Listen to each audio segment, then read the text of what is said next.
ଜୟ ଜଗନ୍ନାଥ ସାଙ୍ଗମାନେ, ଜୟ ସୀତାରାମ। ଆଜି ଆମେ ସମସ୍ତେ ତ ଆମ ବିଷୟରେ ଚିନ୍ତା କରୁଛେ। ଆମେ ପ୍ରଭୁ ଆଜି ଜଗନ୍ନାଥଙ୍କ ବିଷୟରେ ଟିକେ ଚିନ୍ତା କରିବା।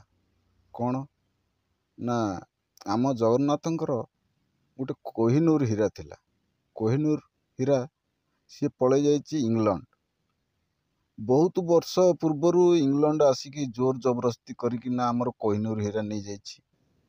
ଆମମାନେ ସେତେବେଳେ ଜନ୍ମ ବି ହେଇନଥିବା। ତେଣୁକରି ସେତେବେଳେ ସମୟ ଅଲଗା ଥିଲା, ବର୍ତ୍ତମାନ ସମୟ ଅଲଗା ପଳେଇ ଆସିଛି।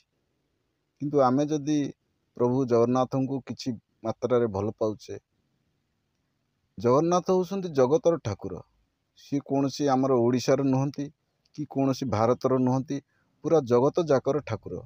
ତେଣୁକରି ମୁଁ ଆମ ଭାରତବାସୀଙ୍କୁ ଜଣାଇ ଦେବାକୁ ଚାହୁଁଛି ଯେ ଆମର ପ୍ରଭୁ ଶ୍ରୀ ଜଗନ୍ନାଥଙ୍କର କିପରି ଇଂଲଣ୍ଡରୁ କୋହିନୂର ହୀରାଟି ପଳେଇ ଆସୁ, ଆମେ ସମସ୍ତେ ପ୍ରୟୋଗ କରିବା। ତେଣୁକରି ମୁଁ ଆପଣମାନଙ୍କୁ ସମସ୍ତଙ୍କୁ ଗୁହାରି କରୁଛି କି ଆପଣମାନେ ବି ଲାଗିପଡ଼ନ୍ତୁ। ଆମର ଶ୍ରୀ ପ୍ରଭୁ ଜଗନ୍ନାଥଙ୍କର କୋହିନୂର ହୀରାଟି କିପରି ପ୍ରଭୁଙ୍କ ପାଖକୁ ଫେରି ପଳେଇ ଆସୁ, ଯାହାକି ପ୍ରଭୁଙ୍କର ସିଏ ଗୋଟେ ଅମୂଲ୍ୟ ସମ୍ପଦ। ସିଏ ଆମଠୁ ଚୋରେଇ ନେଇଯାଇଛି। ସେତେବେଳେ ସମୟ ଥିଲା ଅଲଗା, କିନ୍ତୁ ବର୍ତ୍ତମାନ ସମୟ ଅଲଗା।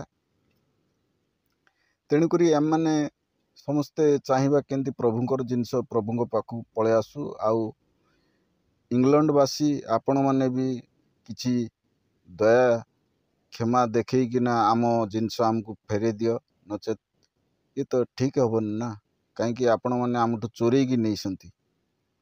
ଆମେ ଆପଣଙ୍କୁ କି ଜଗନ୍ନାଥ ଆପଣଙ୍କୁ ଦେଇ ନାହାନ୍ତି, କି ଆମର କୌଣସି ସେବକ ହେରିକା ଆପଣମାନଙ୍କୁ ଦେଇ ନାହାନ୍ତି ଯେ ଆପଣ ଜୋର ଜବରଦସ୍ତି ଚୋରେଇକି ନେଇଛନ୍ତି। ତେଣୁକରି ଆମ ଜିନିଷ ଆମକୁ ଫେରାଇବାକୁ ପଡ଼ିବ।